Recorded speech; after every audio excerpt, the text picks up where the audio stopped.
সংসার আমার ভাল লাগে না, সংসার বিষের বড়ি। আপনি গুরু আমি শিষ্য, বুদ্ধি আমার কম, আপনি মমতাজ বেগম ৯০ দশকের একজন জনপ্রিয় সঙ্গীত শিল্পী। তিনি সঙ্গীতের জনপ্রিয়তা পাওয়ার পর রাজনীতিতে জড়ান। তার জীবনের শুরু থেকে শেষ পর্যন্ত রয়েছে আলোচনা এবং ব্যক্তিগত জীবন নিয়ে রয়েছে তুমুল বিতর্ক। দরিদ্র ঘরের কন্যা থেকে কিভাবে হলেন সঙ্গীত শিল্পী, এরপর কিভাবে হলেন একজন সফল সংসদ সদস্য, এছাড়াও জানবো তার জীবনের জানা অজানা গল্প কাহিনী। চলুন তাহলে আজকের আয়োজন শুরু করা যাক। মমতাজ বেগম ১৯৬১ সালের ৫ মে বাংলাদেশের মানিকগঞ্জের চর দুর্গাপুরের গ্রামের একটি দরিদ্র পরিবারে জন্মগ্রহণ করেন। তার মা উজালা বেগম এবং বাবা মধুবয়তী ছিলেন একজন খ্যাতনামা বাউল শিল্পী। ছোটবেলা থেকেই গান ছিল তার সঙ্গী। গ্রামগঞ্জে বাবার সঙ্গে গান গেয়ে যে সামান্য টাকা পেতেন তাই দিয়ে চলতো তাদের সংসার। বাবার পাশাপাশি তিনি রাজ্জাক দেওয়ান এবং আব্দুল রশিদ সরকার থেকেও সঙ্গীত শিক্ষা গ্রহণ করেন। প্রাথমিকভাবে বেগমের প্রকাশিত অ্যালবামগুলো সম্পূর্ণরূপে তার নিজের অর্থায়নে প্রকাশিত হতো। জনপ্রিয় হওয়ার পর প্রযোজকরা তাকে আরও রেকর্ডিং করার জন্য নিয়োগ করেছিলেন, যদিও তার পারিশ্রমিক সাধারণত খুব কম ছিল এবং চুক্তিতে শর্ত ছিল যে যদি এই অ্যালবামগুলো ভালোভাবে বিক্রি না হয় তবে এই অর্থ ফেরত দিতে হবে। যাই হোক, তার সঙ্গীত কর্মগুলো প্রায় অতি তাড়াতাড়ি বিক্রি হয়ে যায় এবং খুব অল্প সময়ের মধ্যেই তিনি নিজেকে বেশ ব্যস্ত দেখতে পান। সঙ্গীতের মাধ্যমে ব্যাপক জনপ্রিয়তা পাওয়ার পর ২০০৮ সালে রাজনীতিতে যোগ দেন মমতাজ। প্রথমে বিএনপিতে যোগ দেওয়ার চেষ্টা করলেও সুযোগ না পেয়ে আওয়ামী লীগে যোগ দেন। সেখান থেকে তার রাজনৈতিক উত্থান শুরু হয়।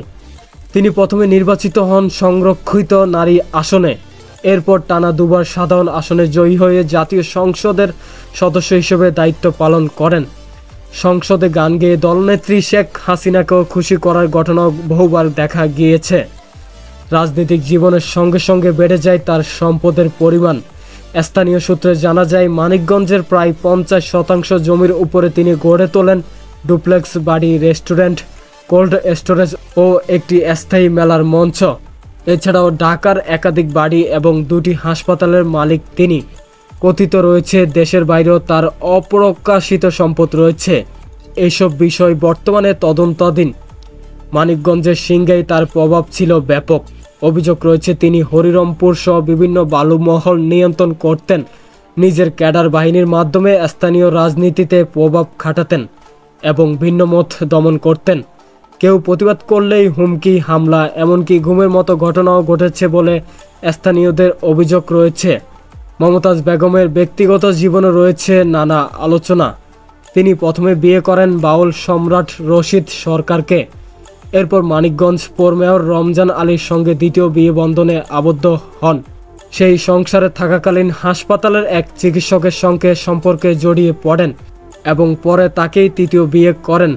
আর উক্ত চিকিৎসকের সাথে দীর্ঘ বছর সংসারের পর সেই সম্পর্ক বিচ্ছেদের রূপ নেয়। পরবর্তীতে মমতাজ ক্ষিপ্ত হন।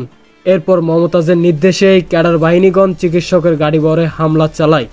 তবে সেদিন ভাগ্যক্রমে বেঁচে যায় মমতাজের তৃতীয় চিকিৎসক স্বামী। বুঝতে পারছেন, মানুষ যখন ধনী কিংবা ব্যাপক সম্পদের মালিক হয় তখন তারা কতটা সাইকো আচরণ করে। যাই হোক, ২০২৪ সালের জাতীয় সংসদ নির্বাচনে পরাজয়ের পর সরাসরি রাজনীতিতে সক্রিয় না থাকলেও ফেসবুকে নানা সময় বক্তব্য দিয়েছেন মমতাজ। কখনো বিদ্রূপ, কখনো তীব্র, কখনো সমালোচনায় সরব ছিলেন। তবে সেই সোশ্যাল মিডিয়া থেকেই এবার সরাসরি রিমান্ডে নেওয়া হলো তাকে। সম্প্রতি ঢাকার ধানমন্ডি থেকে তাকে গ্রেপ্তার করে ডিবি পুলিশ। বর্তমানে তিনি ২০২৪ সালে গণ অভ্যুত্থানের সময় দায়েরকৃত একটি হত্যা মামলার আসামি হিসেবে রিমান্ডে আছেন। তার বিরুদ্ধে জমি দখল, অবৈধ সম্পদ অর্জন, ভয়ভীতি ও প্রভাব খাটানোর অভিযোগগুলো খতিয়ে দেখা হচ্ছে। উপসংহারে বলা যায়, মমতাজ বেগমের জীবন যেন এক নাটকীয় কাহিনীর মতো। সংগ্রাম থেকে সাফল্য, তারপর বিতর্ক ও পতনের পথে যাত্রা।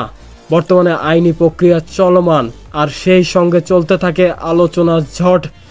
ভবিষ্যতে কি হবে তার ভাগ্যে, এখন সেটাই দেখার বিষয়।